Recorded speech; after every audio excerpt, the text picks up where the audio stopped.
পরম করুণাময় অসীম দয়ালু আল্লাহর নামে শুরু। ত্বহা। আপনাকে ক্লেশ দেবার জন্য আমি আপনার প্রতি কোরআন অবতীর্ণ করিনি, কিন্তু তাদেরই উপদেশের জন্য যারা ভয় করে। এটা তার কাছ থেকে অবতীর্ণ। তিনি ভূমণ্ডল ও সমুচ্চ নভমণ্ডল সৃষ্টি করেছেন। তিনি পরম দয়াময়, আরশে সমাসীন হয়েছেন। নভমণ্ডলে ভূমণ্ডলে এতদু ভয়ের মধ্যবর্তী স্থানে এবং সিক্ত ভূগর্ভে যা আছে তা তারই। যদি তুমি উচ্চকণ্ঠেও কথা বলো, তিনি তো গুপ্ত ও তদপেক্ষাও গুপ্ত বিষয়বস্তু জানেন। আল্লাহ, তিনি ব্যতীত কোনো উপাস্য ইলাহ নেই। সব সৌন্দর্যমণ্ডিত নাম তারই। আপনার কাছে মূসার বৃত্তান্ত পৌঁছেছে কি? তিনি যখন আগুন দেখলেন তখন পরিবারবর্গকে বললেন, তোমরা এখানে অবস্থান করো, আমি আগুন দেখেছি। সম্ভবত আমি তা থেকে তোমাদের কাছে কিছু আগুন জ্বালিয়ে আনতে পারবো, অথবা আগুনে পৌঁছে পথের সন্ধান পাব। অতঃপর যখন তিনি আগুনের কাছে পৌঁছলেন তখন আওয়াজ আসলো, হে মূসা, আমি তোমার পালনকর্তা, অতএব তুমি জুতা খুলে ফেলো। তুমি পবিত্র উপত্যকা তোয়ায় রয়েছ এবং আমি তোমাকে মনোনীত করেছি, অতএব যা প্রত্যাদেশ করা হচ্ছে তা শুনতে থাকো। আমি আল্লাহ, আমি ব্যতীত কোনো ইলাহ নেই। অতএব আমার ইবাদত করো এবং আমার শরণার্থে নামাজ কায়েম করো।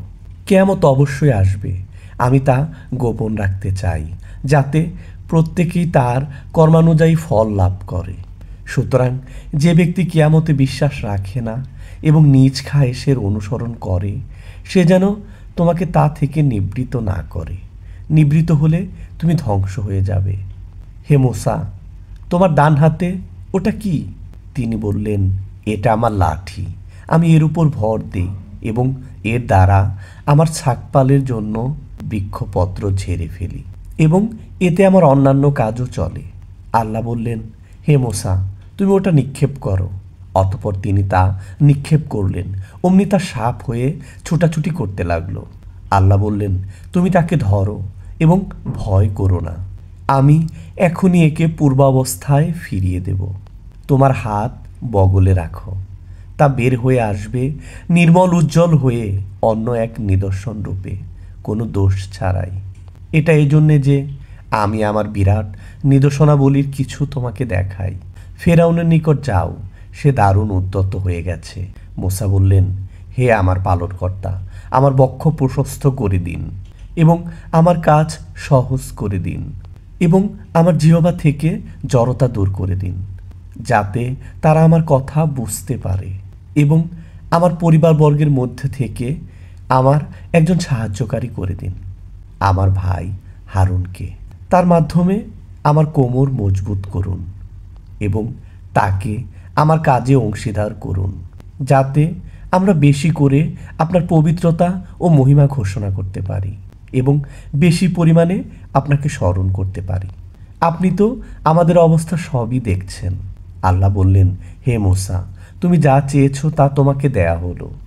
আমি তোমার প্রতি আরও একবার অনুগ্রহ করেছিলাম, যখন আমি তোমার মাতাকে নির্দেশ দিয়েছিলাম, যা অতঃপর বর্ণিত হচ্ছে, যে তুমি মূসাকে সিন্ধুকে রাখো, অতঃপর তা দরিয়ায় ভাসিয়ে দাও।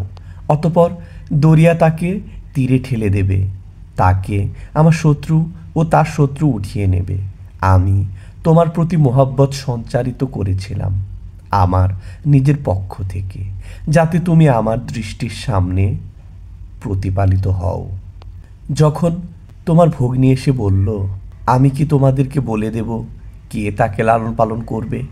অতঃপর আমি তোমাকে তোমার মাতার কাছে ফিরিয়ে দিলাম, যাতে তার চক্ষু শীতল হয় এবং দুঃখ না পায়। তুমি এক ব্যক্তিকে হত্যা করেছিলে, অতঃপর আমি তোমাকে এই দুশ্চিন্তা থেকে মুক্তি দেই। আমি তোমাকে অনেক পরীক্ষা করেছি, অতঃপর তুমি কয়েক বছর মাদিয়ানবাসীদের মধ্যে অবস্থান করেছিলে। হে মূসা, অতঃপর তুমি নির্ধারিত সময়ে এসেছ এবং আমি তোমাকে আমার নিজের জন্য তৈরি করে নিয়েছি। তুমি ও তোমার ভাই আমার নিদর্শনাবলী সহ যাও এবং আমার স্মরণে শৈথিল্য করো না। তোমরা উভয়ে ফেরাউনের কাছে যাও, সে খুব উদ্যত হয়ে গেছে। অতপর তোমরা তাকে নম্র কথা বলো, হয়তো সে চিন্তাভাবনা করবে অথবা ভীত হবে। তারা বলল, হে আমাদের পালনকর্তা, আমরা আশঙ্কা করি যে সে আমাদের প্রতি জুলুম করবে কিংবা উত্তেজিত হয়ে উঠবে। আল্লাহ বললেন, তোমরা ভয় করো না, আমি তোমাদের সাথে আছি, আমি শুনি ও দেখি। অতএব তোমরা তার কাছে যাও এবং বলো, আমরা উভয়ই তোমার পালনকর্তার প্রেরিত রাসূল। অতএব আমাদের সাথে বনী ইসরায়েলদের যেতে দাও এবং তাদেরকে নিপীড়ন করো না। আমরা তোমার পালনকর্তার কাছ থেকে নিদর্শন নিয়ে তোমার কাছে আগমন করেছি এবং যে সৎ পথ অনুসরণ করে তার প্রতি শান্তি। আমরা অহিলাপ করেছি যে যে ব্যক্তি মিথ্যারোপ করে এবং মুখ ফিরিয়ে নেয় তার উপর আযাব পড়বে। সে বলল, তবে হে মূসা, তোমার পালনকর্তা কে? মূসা বললেন, আমাদের পালনকর্তা তিনি, যিনি প্রত্যেক বস্তুকে তার যোগ্য আকৃতি দান করেছেন, অতপর পথপ্রদর্শন করেছেন। ফেরাউন বলল, তাহলে অতীত যুগের লোকদের অবস্থা কি? মূসা বললেন, তাদের খবর আমার পালনকর্তার কাছে লিখিত আছে। আমার পালনকর্তা ভ্রান্ত হন না এবং বিস্মিতও হন না। তিনি তোমাদের জন্য পৃথিবীকে সজ্জা করেছেন এবং তাতে চলার পথ করেছেন। আকাশ থেকে বৃষ্টি বর্ষণ করেছেন এবং তা দ্বারা আমি বিভিন্ন প্রকার উদ্ভিদ উৎপন্ন করেছি। তোমরা আহার করো এবং তোমাদের চতুষ্পদ জন্তু চরাও, নিশ্চয় এতে বিবেকবানদের জন্য নিদর্শন রয়েছে। এ মাটি থেকেই আমি তোমাদের সৃজন করেছি, এতেই তোমাদেরকে ফিরিয়ে দেব এবং পুনরায় এ থেকে আমি তোমাদেরকে উত্থিত করব। আমি ফেরাউনকে আমার সব নিদর্শন দেখিয়ে দিয়েছি। অতপর সে মিথ্যা আরোপ করেছে এবং অমান্য করেছে। সে বলল, হে মূসা, তুমি কি জাদুর জোরে আমাদেরকে দেশ থেকে বহিষ্কার করার জন্য আগমন করেছ? অতএব আমরাও তোমার মোকাবেলায় তোমার নিকট অনুরূপ জাদু উপস্থিত করব। সুতরাং আমাদের ও তোমার মধ্যে একটি ওয়াদার দিন ঠিক করো, যার খেলাপ আমরাও করব না এবং তুমিও করবে না, একটি পরিষ্কার প্রান্তরে। মূসা বলল, তোমাদের ওয়াদার দিন উৎসবের দিন এবং পূর্বাহ্নে লোকজন সমবেত হবে। অতপর ফেরাউন প্রস্থান করল এবং তার সব কলাকৌশল জমা করল। অতপর উপস্থিত হলো। মূসা তাদেরকে বললেন, দুর্ভাগ্য তোমাদের, তোমরা আল্লাহর প্রতি মিথ্যা আরোপ করো না, তাহলে তিনি তোমাদেরকে আযাব দ্বারা ধ্বংস করে দেবেন। যে মিথ্যা উদ্ভাবন করে সেই বিফল মনোরথ হয়েছে। অতপর তারা তাদের কাজে নিজেদের মধ্যে বিতর্ক করল এবং গোপনে পরামর্শ করল। তারা বলল, এই দুইজন নিশ্চিতই জাদুকর, তারা তাদের জাদু দ্বারা তোমাদেরকে তোমাদের দেশ থেকে বহিষ্কার করতে চায় এবং তোমাদের উৎকৃষ্ট জীবন ব্যবস্থা রহিত করতে চায়। অতপর তোমরা তোমাদের কলাকৌশল সুসংহত করো, অতএব সারিবদ্ধ হয়ে আসো। আজ যে জয়ী হবে সেই সফলকাম হবে। তারা বলল, হে মূসা, হয় তুমি নিক্ষেপ করো, না হয় আমরা প্রথমে নিক্ষেপ করি। মূসা বললেন, বরং তোমরাই নিক্ষেপ করো। তাদের জাদুর প্রভাবে হঠাৎ তার মনে হলো যেন তাদের রশ্মিগুলো ও লাঠিগুলো ছোটাছুটি করছে। অতপর মূসা মনে মনে কিছুটা ভীতি অনুভব করলেন। আমি বললাম, ভয় করো না, তুমি বিজয়ী হবে। তোমার ডান হাতে যা আছে তুমি তা নিক্ষেপ করো। এটা যা কিছু তারা করেছে তা গ্রাস করে ফেলবে। তারা যা করেছে তা তো কেবল জাদুকরেরই কলা কৌশল। জাদুকর যেখানেই থাকুক সফল হবে না। অতপর জাদুকররা সিজদায় পড়ে গেল।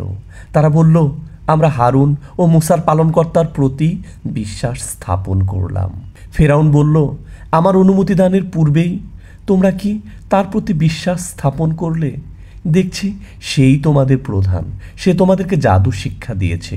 অতএব আমি অবশ্যই তোমাদের হস্তপথ বিপরীত দিক থেকে কর্তন করব এবং আমি তোমাদেরকে খরজুর বৃক্ষের কাণ্ডে শুলে চড়াবো এবং তোমরা নিশ্চিত রূপেই জানতে পারবে আমাদের মধ্যে কার আযাব কঠোরতর এবং অধিকক্ষণ স্থায়ী। জাদুকররা বলল, আমাদের কাছে যে সুস্পষ্ট প্রমাণ এসেছে তার উপর এবং যিনি আমাদেরকে সৃষ্টি করেছেন তার উপর আমরা কিছুতেই তোমাকে প্রাধান্য দেব না। অতএব তুমি যা ইচ্ছা করতে পারো, তুমি তো শুধু এই পার্থিব জীবনেই যা করার করবে। আমরা আমাদের পালনকর্তার প্রতি বিশ্বাস স্থাপন করেছি যাতে তিনি আমাদের পাপ এবং তুমি আমাদেরকে যে জাদু করতে বাধ্য করেছ তা মার্জনা করেন। আল্লাহ শ্রেষ্ঠ ও চিরস্থায়ী। নিশ্চয়ই যে তার পালনকর্তার কাছে অপরাধী হয়ে আসে তার জন্য রয়েছে জাহান্নাম, সেখানে সে মরবে না এবং বাঁচবেও না। আর যারা তার কাছে আসে এমন ইমানদার হয়ে যায়, সৎকর্ম সম্পাদন করেছে, তাদের জন্য রয়েছে সুউচ্চ মর্তবা। বসবাসের এমন পুষ্পোদ্যান রয়েছে যার তলদেশ দিয়ে নীরঝরণীসমূহ প্রভাবিত হয়, সেখানে তারা চিরকাল থাকবে। এটা তাদেরই পুরস্কার যারা পবিত্র হয়। আমি মুসার প্রতি এই মর্মে ওহি করলাম যে আমার বান্দাদেরকে নিয়ে রাত্রি যোগে বের হয়ে যাও এবং তাদের জন্য সমুদ্রে শুষ্ক পথ নির্মাণ করো। পেছন থেকে এসে তোমাদের ধরে ফেলার আশঙ্কা করো না এবং পানিতে ডুবে যাওয়ার ভয়ও করো না। অতপর ফেরাউন তার সৈন্যবাহিনী নিয়ে তাদের পশ্চাদ্ধাবন করল এবং সমুদ্র তাদেরকে সম্পূর্ণরূপে নিমজ্জিত করল। ফেরাউন তার সম্প্রদায়কে বিভ্রান্ত করেছিল এবং সৎপথ দেখায়নি। হে বনী ইসরাইল, আমি তোমাদেরকে তোমাদের শত্রুর কবল থেকে উদ্ধার করেছি। তুর পাহাড়ের দক্ষিণ পার্শ্বে তোমাদেরকে প্রতিশ্রুতি দান করেছি এবং তোমাদের কাছে মান্না ও সালোয়া নাজিল করেছি। বলেছি, আমার দেয়া পবিত্র বস্তুসমূহ খাও এবং এতে সীমালঙ্ঘন করো না, তাহলে তোমাদের উপর আমার ক্রোধ নেমে আসবে এবং যার উপর আমার ক্রোধ নেমে আসে সে ধ্বংস হয়ে যায়। আর যে তওবা করে, ঈমান আনে এবং সৎকর্ম করে, অতঃপর সৎ পথে অটল থাকে, আমি তার প্রতি অবশ্যই ক্ষমাশীল। হে মূসা, তোমার সম্প্রদায়কে পেছনে ফেলে তুমি ত্বরা করলে কেন? তিনি বললেন, এই তো তারা আমার পেছনে আসছে এবং হে আমার পালনকর্তা, আমি তাড়াতাড়ি তোমার কাছে এলাম যাতে তুমি সন্তুষ্ট হও। বললেন, আমি তোমার সম্প্রদায়কে পরীক্ষা করেছি তোমার পর এবং সামেরি তাদেরকে পথভ্রষ্ট করেছে। অতঃপর মূসা তার সম্প্রদায়ের কাছে ফিরে গেলেন ক্রুদ্ধ ও অনুতপ্ত অবস্থায়। তিনি বললেন, হে আমার সম্প্রদায়, তোমাদের পালনকর্তা কি তোমাদেরকে একটি উত্তম প্রতিশ্রুতি দেননি? তবে কি প্রতিশ্রুতির সময়কাল তোমাদের কাছে দীর্ঘ হয়েছে? না তোমরা চেয়েছ যে তোমাদের উপর তোমাদের পালনকর্তার ক্রোধ নেমে আসুক, যে কারণে তোমরা আমার সাথে কৃত ওয়াদা ভঙ্গ করলে? তারা বলল, আমরা তোমার সাথে কৃত ওয়াদা স্বেচ্ছায় ভঙ্গ করিনি, কিন্তু আমাদের উপর ফেরাউনীদের অলঙ্কারের বোঝা চাপিয়ে দেওয়া হয়েছিল, অতপর আমরা তা নিক্ষেপ করে দিয়েছি। এমনিভাবে সামেরিও নিক্ষেপ করেছে। অতপর সে তাদের জন্য তৈরি করে বের করলো একটি গোবৎস, একটা দেহ যার মধ্যে গরুর শব্দ ছিল। তারা বলল, এটা তোমাদের উপাস্য এবং মূসারও উপাস্য। অতপর মূসা ভুলে গেছে। তারা কি দেখে না যে এটা তাদের কোনো কথার উত্তর দেয় না এবং তাদের কোনো ক্ষতি ও উপকার করার ক্ষমতাও রাখে না? হারুন তাদেরকে পূর্বেই বলেছিলেন, হে আমার কওম, তোমরা তো এই গোবৎস দ্বারা পরীক্ষায় নিপতিত হয়েছ এবং তোমাদের পালনকর্তা দয়াময়, অতএব তোমরা আমার অনুসরণ করো এবং আমার আদেশ মেনে চলো। তারা বলল, মূসা আমাদের কাছে ফিরে আসা পর্যন্ত আমরা সদা সর্বদা এর সঙ্গেই সংযুক্ত হয়ে বসে থাকব। মূসা বললেন, হে হারুন, তুমি যখন তাদেরকে পথভ্রষ্ট হতে দেখলে তখন তোমাকে কিসে নিবৃত্ত করল? আমার পদাঙ্ক অনুসরণ করা থেকে? তবে তুমি কি আমার আদেশ অমান্য করেছ? তিনি বললেন, হে আমার জননী তনয়, আমার শ্বশ্রু ও মাথার চুল ধরে আকর্ষণ করো না। আমি আশঙ্কা করলাম যে তুমি বলবে, তুমি বনী ইসরাইলের মধ্যে বিভেদ সৃষ্টি করেছ এবং আমার কথা স্মরণে রাখনি। মূসা বললেন, হে সামিরি, এখন তোমার ব্যাপার কি? সে বলল, আমি দেখলাম যা অন্যেরা দেখেনি। অতঃপর আমি সেই প্রেরিত ব্যক্তির পদচিহ্নের নিচ থেকে এক মুঠি মাটি নিয়ে নিলাম। অতঃপর আমি তা নিক্ষেপ করলাম। আমাকে আমার মন এই মন্ত্রণাই দিল। মূসা বললেন, দূর হ, তোর জন্য সারা জীবন এ শাস্তিই রইল যে তুই বলবি আমাকে স্পর্শ করো না, এবং তোর জন্য একটি নির্দিষ্ট ওয়াদা আছে যার ব্যতিক্রম হবে না। তুই তোর সেই ইলাহের প্রতি লক্ষ্য কর যাকে তুই ঘিরে থাকতি, আমরা সেটি জ্বালিয়ে দেবই, অতপর একে বিক্ষিপ্ত করে সাগরে ছড়িয়ে দেবই। তোমাদের ইলাহ তো কেবল আল্লাহই, যিনি ব্যতীত অন্য কোনো ইলাহ নেই। সব বিষয় তার জ্ঞানের পরিধিভুক্ত। এমনিভাবে আমি পূর্বে যা ঘটেছে তার সংবাদ আপনার কাছে বর্ণনা করেছি। আমি আমার কাছ থেকে আপনাকে দান করেছি পড়ার গ্রন্থ। যে এ থেকে মুখ ফিরিয়ে নেবে সে কিয়ামতের দিন বোঝা বহন করবে। তারা তাতে চিরকাল থাকবে এবং কিয়ামতের দিন এই বোঝা তাদের জন্য মন্দ হবে। সেদিন সিংহায় ফুৎকার দেয়া হবে। সেদিন আমি অপরাধীদেরকে সমবেত করব নীলচক্ষু অবস্থায়। তারা চুপিসারে পরস্পরে বলাবলি করবে, তোমরা মাত্র 10 দিন অবস্থান করেছিলে। তারা কি বলে তা আমি ভালোভাবে জানি। তাদের মধ্যে যে অপেক্ষাকৃত উত্তম পথের অনুসারী সে বলবে, তোমরা মাত্র 1 দিন অবস্থান করেছিলে। তারা আপনাকে পাহাড় সম্পর্কে প্রশ্ন করে, অতএব আপনি বলুন, আমার পালনকর্তা পাহাড় সমূহকে সমূলে উৎপাটন করে বিক্ষিপ্ত করে দেবেন, অতপর পৃথিবীকে মসৃণ সমতল ভূমি করে ছাড়বেন। তুমি তাতে মোড় ও টিলা দেখবে না। সেই দিন তারা আহ্বানকারীর অনুসরণ করবে, যার কথা এদিক সেদিক হবে না, এবং দয়াময় আল্লাহর ভয়ে সব শব্দ ক্ষীণ হয়ে যাবে। সুতরাং মৃদু গুঞ্জন ব্যতীত তুমি কিছুই শুনবে না।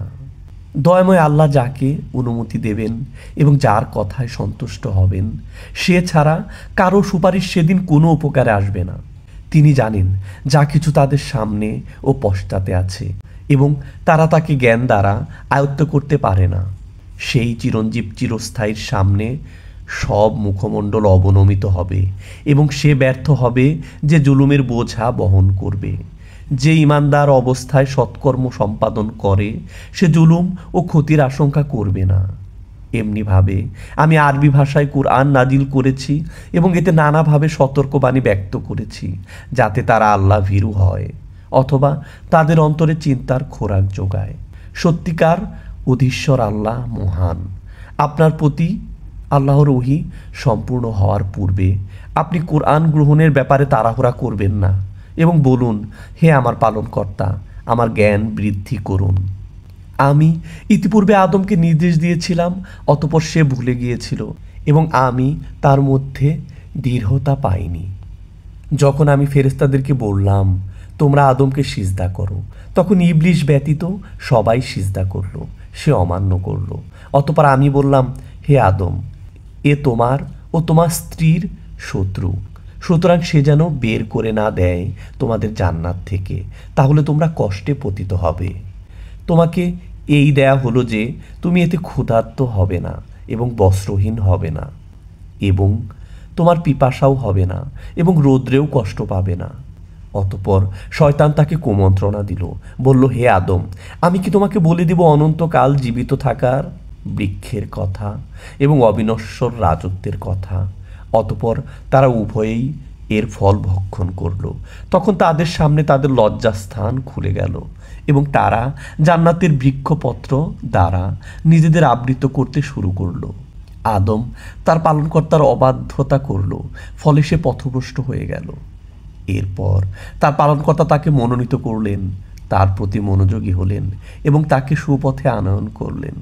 তিনি বললেন, তোমরা উভয়েই এখান থেকে একসঙ্গে নেমে যাও, তোমরা একে অপরের শত্রু। এরপর যদি আমার পক্ষ থেকে তোমাদের কাছে হেদায়েত আসে, তখন যে আমার বর্ণিত পথ অনুসারে চলবে সে পথভ্রষ্ট হবে না এবং কষ্টে পতিত হবে না, এবং যে আমার স্মরণ থেকে মুখ ফিরিয়ে নেবে তার জীবিকা সংকীর্ণ হবে, এবং আমি তাকে কিয়ামতের দিন অন্ধ অবস্থায় উত্থিত করব। সে বলল, হে আমার পালনকর্তা, আমাকে কেন অন্ধ অবস্থায় উত্থিত করলেন? আমি তো চক্ষুষ্মান ছিলাম। আল্লাহ বলবেন, এমনিভাবে তোমার কাছে আমার আয়াতসমূহ এসেছিল, অতঃপর তুমি সেগুলো ভুলে গিয়েছিলে, তেমনিভাবে আজ তোমাকে ভুলে যাব। এমনিভাবে আমি তাকে প্রতিফল দেব যে সীমালঙ্ঘন করে এবং পালনকর্তার কথায় বিশ্বাস স্থাপন না করে। তার পরকালের শাস্তি কঠোরতর এবং অনেক স্থায়ী।